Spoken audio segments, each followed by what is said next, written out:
Hello बच्चों, let's read the question. The question says which has highest second ionization energy? Option A में दे रखा nitrogen, B में carbon, सी में oxygen and D में fluorine. तो देखते हैं किसका सेकंड आयोनाइजेशन एनर्जी ज़्यादा होगा। सो फर्स्ट ऑफ ऑल बात करते हैं बच्चों की कॉन्सेप्ट।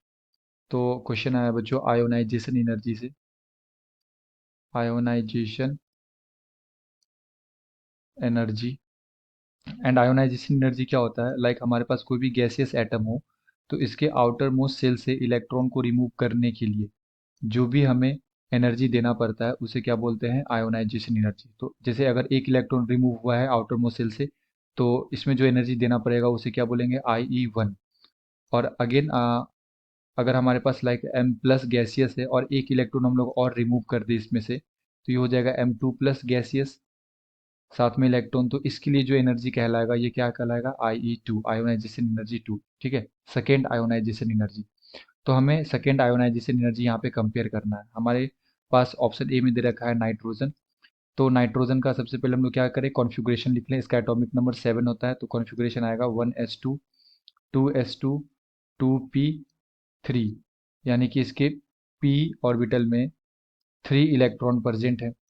ठीक है, एंड बी में हमारे पास यहाँ पे दे रखा है, बी में कार्बन। तो कार्बन का एटॉमिक नंबर 6, इसके लिए कॉन्फ़िगरेशन आएगा 1s2 2s2 2p2। तो इसके p ऑर्बिटल में कितने इलेक्ट्रॉन है? 2 इलेक्ट्रॉन प्रेजेंट है। एंड सी में अगर हम कंपेयर करें तो यहाँ पे हमारे पास क्या है? Oxygen. Atomic number 8, configuration 1s2 2s2 2p4। And D में हमें दे रखा है फ्लोरीन। इसका एटॉमिक नंबर कितना होता है? 9। तो कॉन्फ़िगरेशन क्या आएगा? 1s2 2s2 2p5।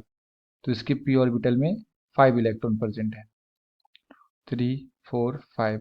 एंड यहाँ पे 4 इलेक्ट्रॉन प्रेजेंट है, 1 2 3 एंड 4।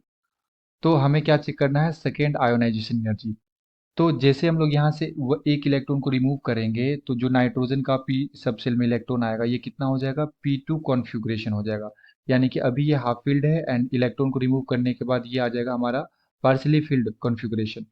एंड बी में हम लोग देखें तो यहाँ पे P2 कॉन्फ़िगरेशन है, एक इलेक्ट्रॉन को रिमूव करने के बाद ये P1 कॉन्फ़िगरेशन आएगा। तो इसका भी क्या है? पार्शली फील्ड कॉन्फ़िगरेशन है। एंड अगर हम लोग ऑक्सीजन को देखें तो यहाँ पे एक इलेक्ट्रॉन को जैसे यहाँ से रिमूव करेंगे तो यहाँ पे P4 इलेक्ट्रॉन है, यानी कि p ऑर्बिटल में 4 इलेक्ट्रॉन्स है। तो इलेक्ट्रॉन को रिमूव करने के बाद ये आ जाएगा हमारे पास P3 कॉन्फ़िगरेशन, जो कि एक है। ठीक है, ये आप हाफ फील्ड कॉन्फ़िगरेशन है।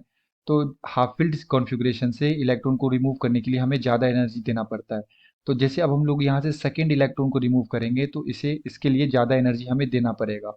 ठीक है, तो जो हाफ फील्ड का कॉन्फ़िगरेशन होता है इसका एनर्जी ज़्यादा होता है। सबसे ज़्यादा होता है फुल फील्ड का, उसके बाद होता है हाफ फील्ड का and then partially field.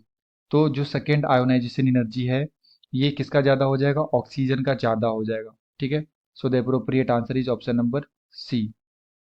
I hope you will understood it well. Best of luck. Thank you.